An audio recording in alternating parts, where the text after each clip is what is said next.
Well, Johnny, here I am on the Isle of Islay, without a sou'wester.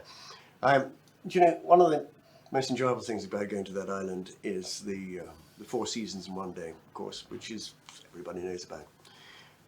The other thing is there's a sort of central division, isn't there, down there? You get the really strong, smoky, peaty ones on the left-hand side, and then on the right-hand side, on the eastern seaboard, you get slightly different, less sort of formidable, smoky ones. Here we're talking about the West Coast. How many times have you been to the distillery?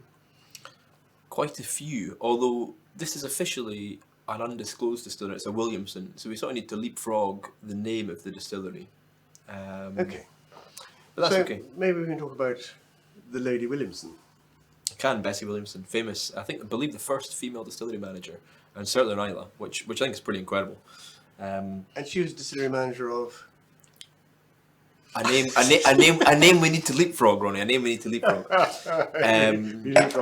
So this is a 2014 Williamson, and it was originally two refill hogsheads, which we filled into a first fill Oloroso butt. It's had about 2 years, 2 years maturing in that. Okay. Do you find 2 years is a good length of time to get the right sort of influence without it being overpowering? Yeah, I mean, I think I like butts because they're a little bit less active.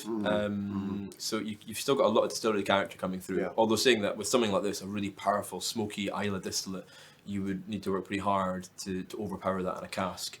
But I think what I really like about this is that it's actually very dry. You know, the palate is just like pure kind of soot and ash. And sometimes sherry casks can come across a little bit sweet, a little bit cloying. I think the palate on this is it's almost bone dry, kind of fruity sherry with that kind of beautiful classic Williamson ashy note.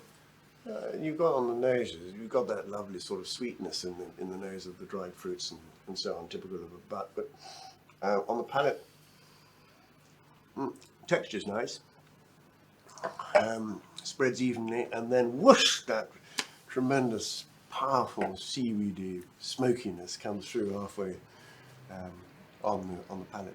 Yeah, it's very high alcohol, 62.7% alcohol this bottle. I wouldn't tell it was that high. I mean, I normally take 3 or 4 drops in my mouth at one time if I possibly can help it. So it's something that strong.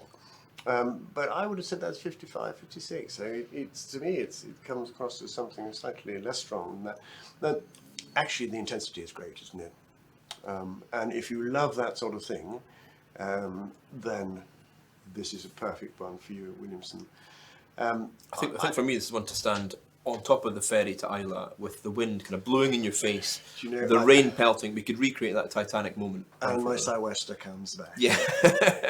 There I am. And you're so right. I always think I have there's a sort of automatic button in the Ronnie Cox psyche which says, go outside and drink this one. So, Agreed. See you later. Sunch.